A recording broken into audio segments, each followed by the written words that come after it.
Hey guys, welcome back to another video. In today's video, we will be doing the week 4 college football picks. This is by far the best week in college football for picks wise. So let's just get straight into it. First game, we have a Friday game. We got Nebraska versus Illinois. Now Nebraska has Dylan Raiola, who is improving every single game. 600 plus throwing yards this season with 5 TDs thrown. And they also have Isaiah Nair as their main receiver with almost 200 yards and 2 touchdowns. Malcolm, one of their corners, Malcolm, I don't know actually how to pronounce his name, Herzog Jr. It's a very weird name. 2 interceptions, but they have a lot of momentum. Nebraska is in the rankings, but so is Illinois. Illinois has Luke Altmaier, who has 600 plus yards thrown with 6 TDs thrown, and Xavier Scott, their DB, with 3 interceptions, and Pat Bryant over 200 receiving yards this season. And they are coming off of a huge win versus Kansas.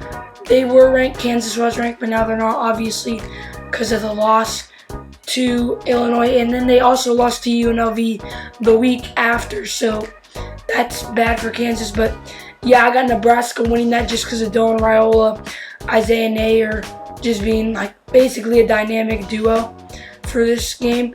Next game we got UCLA versus LSU. Dante Moore obviously transferred, so Ethan Garbers is the new QB replacement. He needs a big week. 3 interceptions already thrown. At least he's not like Davis Warren, who's already thrown 6 interceptions. But there's not really any standouts on UCLA. But LSU has Garrett Nussmeier, almost 900 throwing yards and 10 plus TDs. They also have Weeks, their linebacker, with 22 tackles. Sorry, can't read today. And Aaron Aronson, their wide receiver, with 200 receiving yards. Obviously, their key wide receiver is still out, but they need to get this win. Their defense has been struggling, especially against Nichols. I doubt y'all even know who Nichols is. They let Nichols score 20 plus points on them, so they need a good week because they can't have UCLA scoring 40 plus points and it being like a 5-point game. But I still got LSU winning this game versus UCLA. Next, we got the game of the week. It is going to be in Norman, Oklahoma. It's going to be Oklahoma, Tennessee versus Oklahoma. Tennessee's a top 10 team. Oklahoma's a top 15 team. Tennessee has Nico Lamavliva, their quarterback, insane. 6 touchdowns with 2 interceptions thrown, but he's been very consistent. Dylan Sampson, 300 plus rushing yards, but 9 TDs.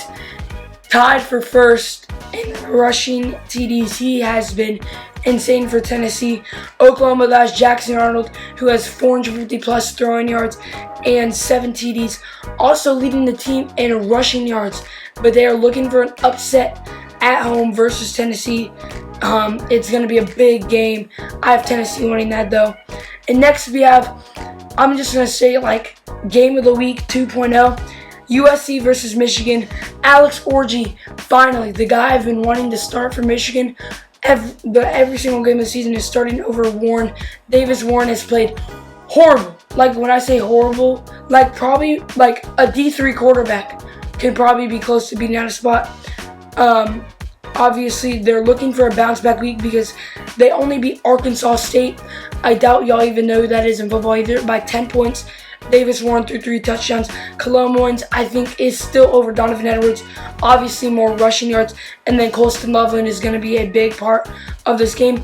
USC, though, has Miller Moss, over 600 plus throwing yards. Had a bye week last week. Miller Moss has only thrown 2 TDs, but that doesn't matter because they have Woody Marks on the ground for 150 plus rushing yards and 3 TDs. Lake McRee is looking like Colston Loveland. Them two are the 2 best tight ends in college football. 130 plus receiving yards for him. And USC just has a ton of momentum. That's why I got USC winning this game over Michigan. Next, we got Utah versus Oklahoma State. Utah, Cam Rising is still questionable. We don't know his status yet. At least I don't know his status, but Micah Bernard is going to be a big guy, big running back, 250 plus yards and 1 touchdown for Micah Bernard. Really the big standout for Utah. In Oklahoma State, Alan Bowman, almost 1,000 throwing yards, and a lot of TDs, 8 TDs.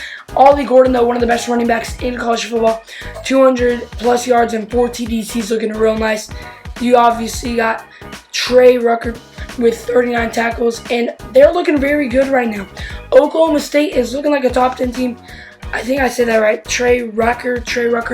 I don't know. My handwriting's pretty bad. But I have Oklahoma State beating Utah just because of the Cam Rising status. I don't know if he's going to be playing, so I got Oklahoma State getting a little upset over Utah. Next, we got Miami versus USF. I'm, of course, going to include USF pretty much almost every week. But Miami, they are a rising team. They're in the top 10. Cam Ward, 1,000 yards thrown already. One of the few QBs with about 1,000 yards thrown and 11 touchdowns thrown. Xavier Restrepo looking to have a good week as well with 4 receiving TDs and 200+ yards at the receiver position. Byron Brown looked like Jackson Arnold. He's leading both in passing yards and rushing yards, 400+ passing yards and 250+ rushing yards. Sean Atkins needs to do better. The receivers need to do better so USF can kind of stay on track this season, make a bowl game, maybe try to upset Miami. But I got Miami here winning by a lot. I'm sorry, I'm a USF fan, but I got Miami here winning by a lot. Next page, we got Kansas State versus BYU. First time BYU has appeared in the picks this season. Avery Johnson, obviously, an insane QB for Kansas State. He played a very good game last time they played. DJ Giddens, big running back, and they have a ton of momentum as well. BYU has Jake Retzlaff, who is surprisingly under the radar right now. 800+ throwing yards and 7 TDs, so you got to watch out for him.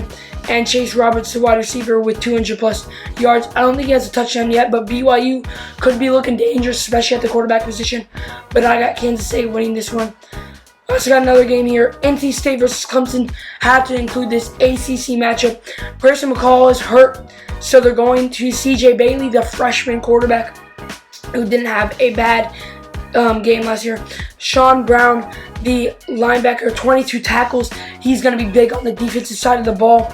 But Clemson has Cade Klubnik coming off of a bye week. Cade Klubnik, 500+ throwing yards and 5 TDs. They're coming out of a bye week. Phil Maffa, 150+ rushing yards and 1 TD. Phil Maffa is going to be a big piece. I got Clemson winning. Clemson is looking pretty strong, or I think they're going to be pretty strong this season, to be honest. They're going to be NC State because, obviously, their starting QB, Grayson McCall, is going to be out for this game. Next, we got Georgia Tech versus Louisville. Georgia Tech obviously coming off of a loss versus Syracuse.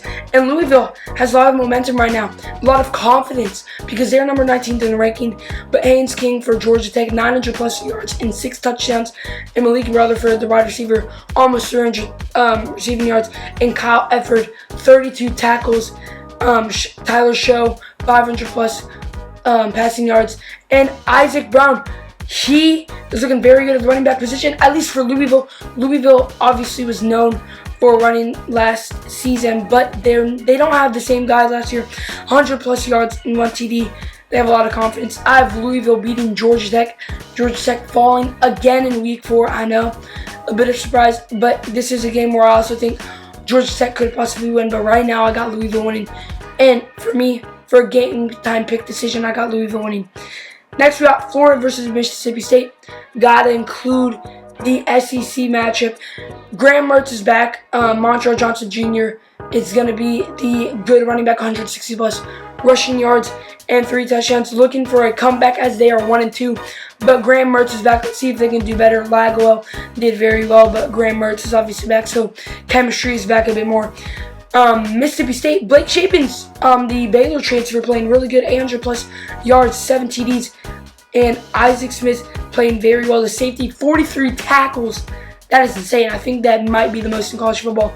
But they're coming off of a horrible loss versus Toledo. I think it was like a 41-42-17 loss against Toledo. Yes, Toledo's very good, but it's Mississippi State, SEC school.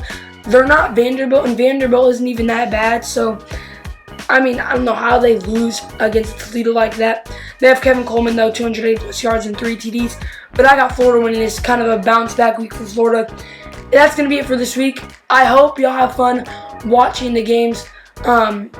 Syracuse versus Stanford, that's going to be a game, honorable mention game. You have to watch out for that game on Friday as well with the Nebraska-Illinois game. I hope you all have fun enjoying the college football games this week. See you guys in the next one. Goodbye.